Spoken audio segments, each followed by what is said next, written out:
Ever noticed how distinctive Idaho looks amidst the orderly rectangular shapes of its neighbors? How did Idaho's unique shape come to be? Let's find out.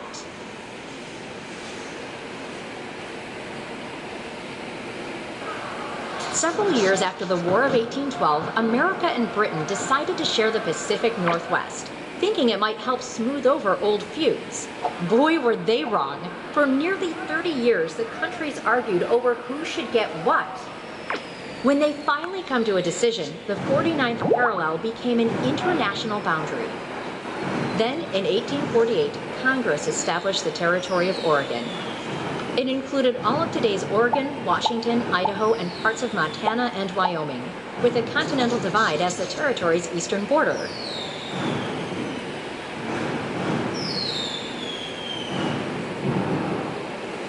(1853). The Territory of Oregon was huge, and the Columbia River made travel between the north and south nearly impossible. To make it more manageable, Congress split the territory in two. The southern part stayed with Oregon, while north and east of the Columbia River became the Territory of Washington. Today's Idaho was split between the two territories.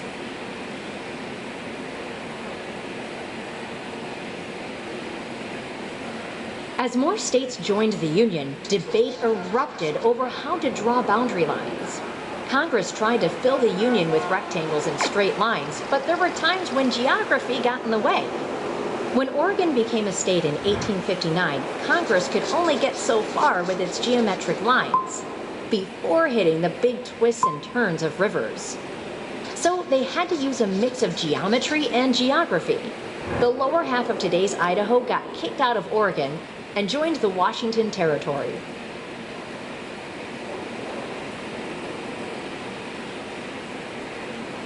(1860). The discovery of gold brought a rush of new settlers to the eastern part of Washington. Those settlers wanted proper representation, so they petitioned for a new territory, the Territory of Idaho.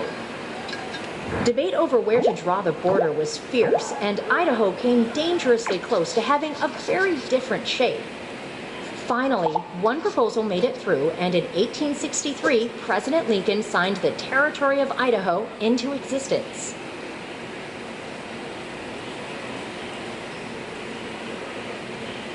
In 1863, the Territory of Idaho was bigger than present-day Texas. Travel through the territory was long and treacherous. Not to mention, it was a nightmare to govern. So Congress decided to split Idaho into 3 smaller territories. Montana is the first to split off. Congress gets most of the way with geometric lines, but they give up at the Bitterroot Mountains. They draw Idaho's eastern border along the mountain range and create Idaho's Panhandle. Wyoming is the next to go. Rather than splitting the 2 territories at the Continental Divide, Congress draws a rectangular border. And this is how Idaho got the shape it has today.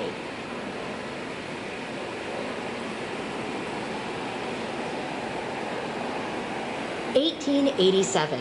North and South Idaho have been at odds for decades, and the Northerners want to secede from the territory. A bill that would have annexed North Idaho to Washington made it through Congress, but was vetoed by President Cleveland, who realized that the country was in danger of losing Idaho altogether. In the end, none of the ploys to split up Idaho succeeded, and on July 3, 1890, Congress made Idaho an official state with its unique borders intact.